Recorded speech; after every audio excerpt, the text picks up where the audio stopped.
మనం నిన్న మాట్లాడుకోవడం జరిగింది. పాకిస్తాన్ ఇప్పుడు యుద్ధానికి దిగితే పాకిస్తాన్కే భారీ నష్టం కలుగుతుంది తప్ప భారత్కి పోయేదేం లేదని చెప్పి మనం నిన్న మాట్లాడుకున్నాం. దీనికి రెండు కారణాలు కూడా చెప్పుకున్నాం. ఒకటేంటంటే ప్రస్తుతం ఉన్నటువంటి పాక్ సైన్యం మొత్తం బలూచిస్తాన్ దగ్గరలో ఉంది. అలానే తెహ్రీకి తాలిబాన్ ఈ మోకల్ని అడ్డుకునేటువంటి కార్యక్రమంలో ఉంది. సో ఓవరాల్గా ఇప్పుడు భారత్తో యుద్ధం చేయాలంటే ఈ సైనికులు మొత్తాన్ని భారత్ బోర్డర్కి తరలించాలి. ప్రస్తుతం C-90, C-80, C-50 ఇలాంటి భారీ విమానాల్లో పాకిస్తాన్ చేస్తున్నటువంటి పని అదే, తమ సైనికులందరినీ తరలిస్తుంది. ఈ నేపథ్యంలోనే ఎప్పుడైతే సైనిక సంఖ్య తగ్గుతుందో బలూచ్ లిబరేషన్ ఆర్మీ దాడులకు పాల్పడిద్దని నిన్న మాట్లాడుకున్నాం. సో ఎగ్జాక్ట్గా నిన్న అదే జరిగింది.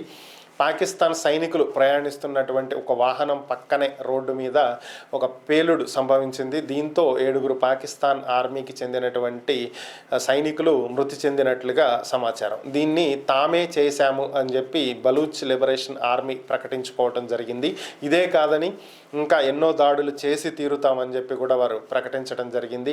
ఎదుర్కొంటామని చెప్పి తమకు స్వాతంత్రం వచ్చే వరకు వెనకడుగు వేసే సమస్య లేదని కూడా తేల్చి చెప్పారు. ఇక బలూచ్ లిబరేషన్ ఆర్మీ తమ వంతు పని స్టార్ట్ చేసేసింది. ఇక నెక్స్ట్ తెహ్రీకి తాలిబాన్ వీరు కూడా మొదలు పెడతారు. సో ఇటు చెప్పాను కదా నేను ఆల్రెడీ, ముందు నొయ్యి వెనక గొయ్యి. సో ఇదే పరిస్థితి పాకిస్తాన్కి ఇప్పుడు.